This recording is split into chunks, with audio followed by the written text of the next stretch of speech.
열왕기상 19장. 아왕은 이세벨에게 가서 엘리야가 한 일을 다 들려주었습니다. 엘리야가 모든 예언자들을 칼로 죽인 일도 말해주었습니다. 그러자 이세벨이 엘리야에게 사자를 보내서 말했습니다. 내일 이맘때까지 너를 죽이고 말겠다. 네가 그 예언자들을 죽였듯이 나도 너를 죽이겠다. 내가 너를 죽이지 못한다면 신들이 나에게 무서운 벌을 내려도 좋다. 엘리야는 이 말을 듣고 무서워서 도망쳤습니다. 엘리야는 자기 종을 데리고 갔는데 유다 땅 브엘세바에 이르렀을 때에 그 종을 거기에 남겨두었습니다. 엘리야는 하루 종일 광야로 걸어 들어갔습니다. 그러다가 한 로뎀나무 밑에 앉아서 하나님께 죽여달라고 기도했습니다. 여호와여, 이제는 다 되었습니다. 내 목숨을 거두어 가십시오. 나는 내 조상들보다 나을 것이 없습니다. 그리고 엘리야는 로뎀나무 밑에 누워 잠이 들었습니다. 그때 한 천사가 와서 엘리야를 깨우며 말했습니다. 일어나 먹어라. 엘리야가 보니 뜨거운 돌 위에 놓인 군 과자 하나와 물 한 병이 그의 머리맡에 있었습니다. 그는 먹고 마신 다음에 다시 자리에 누웠습니다. 여호와의 천사가 그에게 두 번째로 나타났습니다. 천사가 그를 깨우며 말했습니다. 일어나 먹어라. 아직도 갈 길이 멀다. 그래서 엘리야는 자리에서 일어나 먹고 마셨습니다. 그 음식을 먹고 힘을 얻어 엘리야는 40일 동안 밤낮으로 걸어서 하나님의 산인 시내산으로 갔습니다. 시내산에 도착한 엘리야는 한 동굴 속에 들어가 밤을 지냈습니다. 여호와께서 그에게 말씀하셨습니다. 엘리야야, 어찌하여 여기에 있느냐? 엘리야가 대답했습니다. 만군의 하나님 여호와여, 저는 언제나 제 힘을 다해 주님을 섬겼습니다. 그러나 이스라엘 백성은 주님과 맺은 언약을 어겼습니다. 그들은 주님의 제단을 부수고 주님의 예언자들을 칼로 죽였습니다. 살아남은 예언자는 저밖에 없습니다.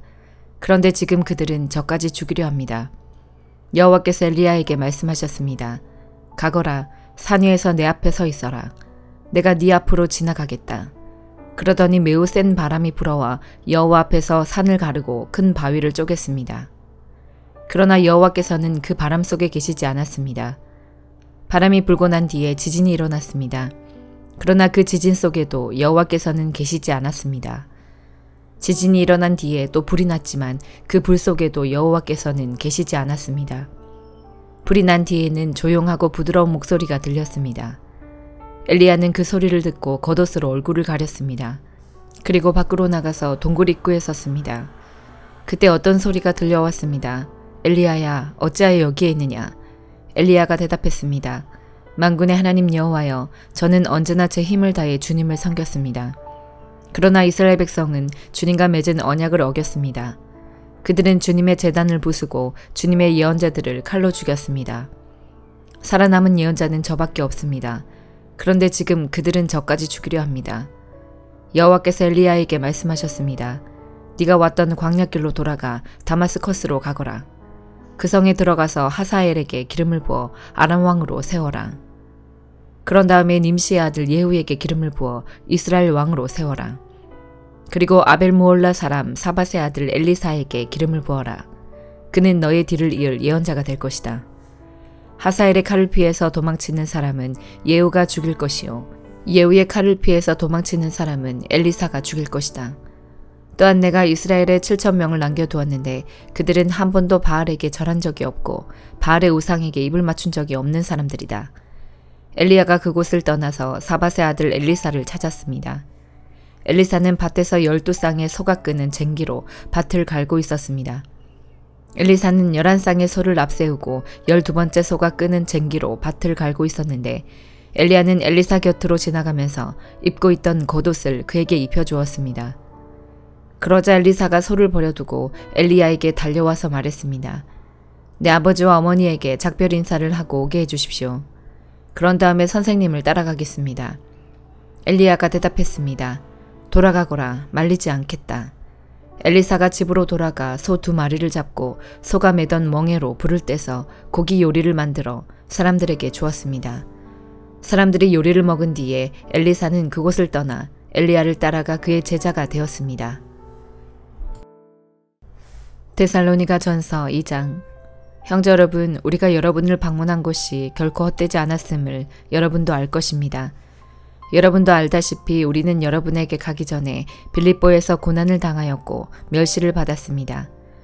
여러분에게 갔을 때도 많은 사람들이 우리를 대적하였습니다.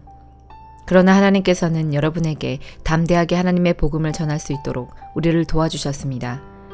우리가 전하는 말은 여러분을 격려하기 위한 것입니다. 우리는 거짓을 말하지 않고 악한 생각도 품지 않습니다. 결코 여러분을 속이지도 않습니다.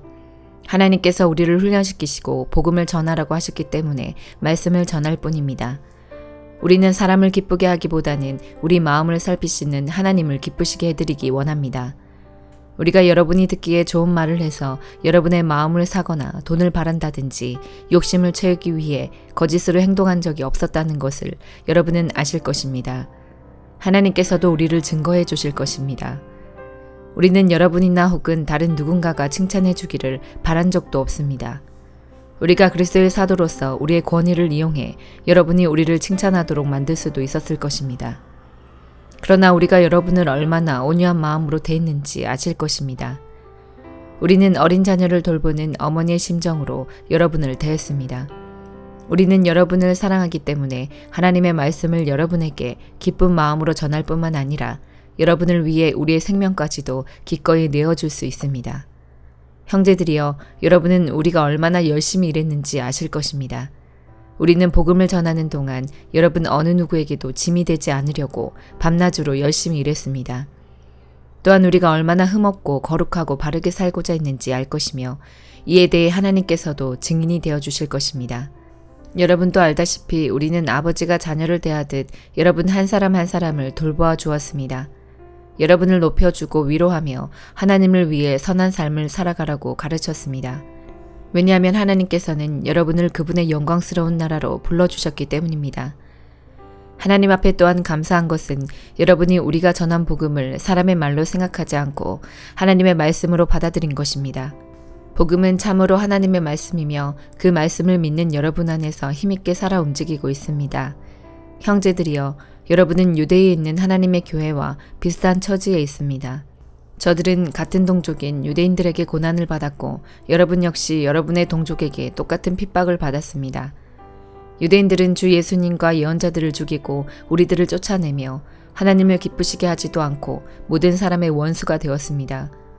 그들은 이방인들이 구원을 얻지 못하도록 우리가 이방인들에게 복음 전하는 것을 방해합니다. 그러나 이렇게 하는 것은 결국 그들의 죄만 더 크게 할 뿐입니다. 마침내 하나님의 진노가 그들에게 내렸습니다.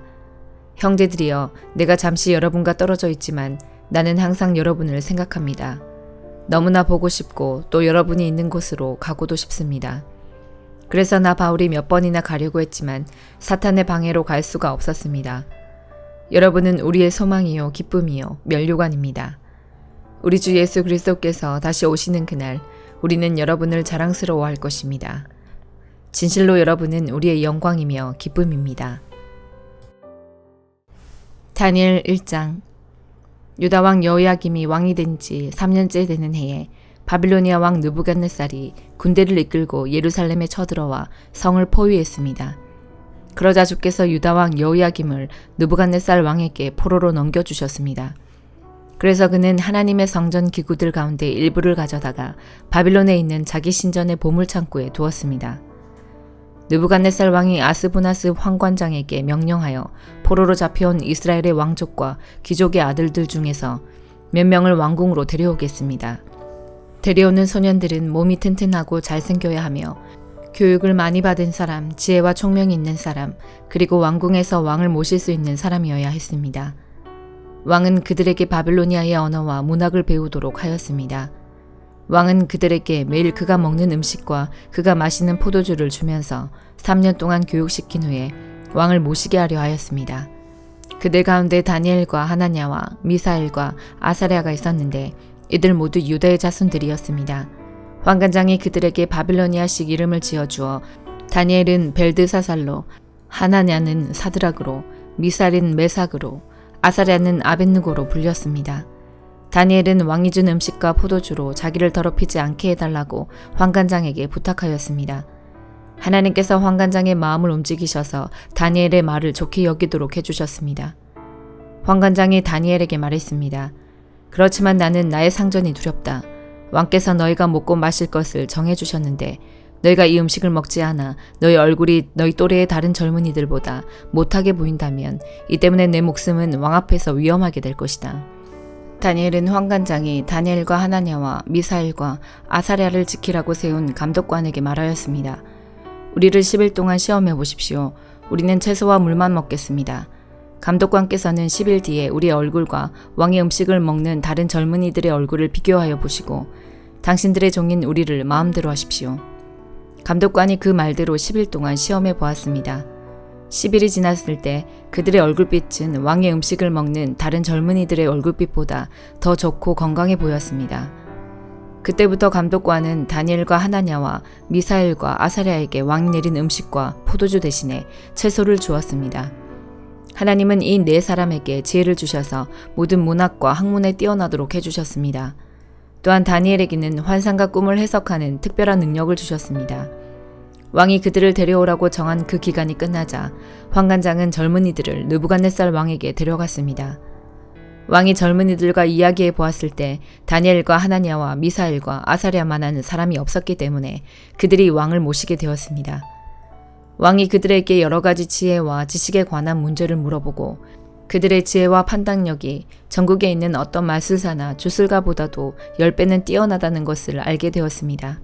그리하여 다니엘은 고레스가 왕이 된 첫 해까지 왕궁에 남게 되었습니다. 시편 105편. 여호와께 감사하며 그분의 이름을 부르십시오. 그분이 행하신 일들을 모든 나라에게 알리십시오. 주께 노래하고 그분께 찬양을 드리십시오. 그가 행하신 놀라운 일들을 전하십시오. 그분의 거룩한 이름은 영광스럽습니다. 여호와를 찾는 자들은 마음이 기쁠 것입니다. 여호와를 찾고 그분의 능력을 간절히 구하십시오. 그분 곁을 떠나지 마십시오. 그분이 행하신 놀라운 일들을 기억하고 그분의 기적과 그분이 선언한 심판들을 생각하십시오. 그중 아브라함의 후손들이여 곧 택하신 백성 야곱의 자손이여 그분은 여호와 우리 하나님이십니다. 그분은 정의롭게 온 세상을 다스리십니다. 그분은 자기의 언약을 영원히 기억하십니다. 그가 하신 말씀을 대대로 지키실 것입니다. 그분은 아브라함과 언약을 맺으셨습니다. 그분은 이삭에게 맹세하셨습니다. 그분은 그 언약을 야곱의 백성에게 법으로 주셨습니다. 이스라엘에게 영원한 언약으로 주신 것입니다. 내가 가나안 땅을 너희에게 주어 그 땅을 너희의 소유가 되게 할 것이다. 처음에 그들의 숫자는 너무도 적었습니다. 그들은 그 땅에서 나그네들이었습니다. 그들은 이 나라 저 나라로 이 민족 저 민족에게로 떠돌아다녔습니다. 그러나 주는 누구도 그들을 억누르지 못하게 하셨고 그들을 위해 다른 나라 왕들을 꾸짖으셨습니다. 내가 기름 부은 자들을 건드리지 마라. 나의 예언자들을 해치지 마라. 주께서 그 땅에 기근을 내리시고 모든 식량 공급을 막으셨습니다. 그리고 먼저 한 사람을 보내셨는데 그가 종으로 팔렸던 요셉이었습니다. 사람들이 그 발에 족쇄를 채우고 목에는 쇠사슬을 메었습니다. 그러나 마침내 그가 예언한 것이 이루어지게 되었습니다. 여호와의 말씀이 요셉의 진실을 보여준 것입니다. 왕이 사람을 보내어 그를 풀어주었습니다. 민족의 통치자가 그를 풀어준 것입니다. 그리고 그가 요셉에게 그 나라 일을 맡겼습니다. 요셉은 왕의 모든 소유를 맡아 관리하게 된 것입니다. 왕자들을 마음대로 가르치고 장로들에게 지혜를 가르치게 되었습니다. 그때 이스라엘이 이집트로 들어가게 되었습니다. 야곱은 함의 땅에서 외국인처럼 살게 된 것입니다. 여호와께서 자기 백성을 크게 번성하게 하셨습니다. 그들의 적보다 더 많고 강하게 하신 것입니다. 주께서 이집트 사람들이 그 백성을 미워하도록 만드셨습니다. 주의 종들을 괴롭히게 하셨습니다. 그때 주는 그의 종 모세와 그가 택한 아론을 보내셨습니다. 그들은 이집트 사람들에게 주의 표적들을 나타냈습니다. 함의 나라에서 기적들을 나타낸 것입니다. 여호와는 흑암을 보내어 그 땅을 어둡게 하셨습니다. 그러나 이집트 사람들은 그분의 말씀을 거역하였습니다. 주는 그 땅의 모든 물을 피로 변하게 하셨습니다. 그러자 고깃떼들이 다 죽었습니다. 또 개구리들을 보내어 온 땅을 덮치게 하자 그 개구리들이 왕의 침실까지 기어 올라갔습니다. 여호와께서 말씀하시자 엄청난 파리떼들이 덮쳤습니다. 그리고 온 나라 안에 이가 생겼습니다. 주께서 비를 우박으로 바꾸시고 온 나라에 벼락을 보내어 포도나무와 무화과 나무를 치시고 온 나라의 나무들을 모두 꺾으셨습니다. 여호와께서 말씀하시자 셀 수 없이 많은 메뚜기 떼가 몰려와서 그 땅의 모든 풀들을 갉아먹고 땅에서 나는 온갖 곡식들을 다 먹어치웠습니다. 여호와께서 그 땅의 모든 마다들 곧 각 집안의 가장 큰 아들을 죽이셨습니다. 주는 자기 백성으로 은과 금을 가지고 그 땅을 나오게 하셨습니다. 그들 중 어느 한 사람도 낙오되는 자가 없었습니다. 그들이 떠나자 이집트 사람들이 기뻐했습니다. 왜냐하면 이집트 사람들이 이스라엘을 너무도 두려워했기 때문입니다. 여호와는 낮에 구름을 펼쳐 그들을 덮어주시고 밤에는 불로 비추어 주셨습니다. 그들이 먹을 것을 요구하자 메추라기를 보내주시고 하늘에서 양식을 내리시어 그들을 배불리 먹이셨습니다. 바위를 열어 샘물이 솟게 하셨으니 마치 사막 가운데 흐르는 강물 같았습니다. 주는 자기의 종 아브라함에게 주셨던 주의 거룩한 약속을 기억하셨기 때문이었습니다. 주는 자기 백성이 즐거운 마음으로 나오게 하시고 자기의 택한 자들이 기뻐 외치며 나오게 하셨습니다. 그리고 다른 민족들의 땅들을 빼앗아 그들에게 주셨으며 다른 백성들이 땀 흘려 수고한 것들을 그들에게 물려주셨습니다. 이렇게 하신 것은 그들에게 주의 법을 따르게 하고 주의 명령에 순종하게 하기 위함이었습니다. 여호와를 찬양하십시오. 아멘.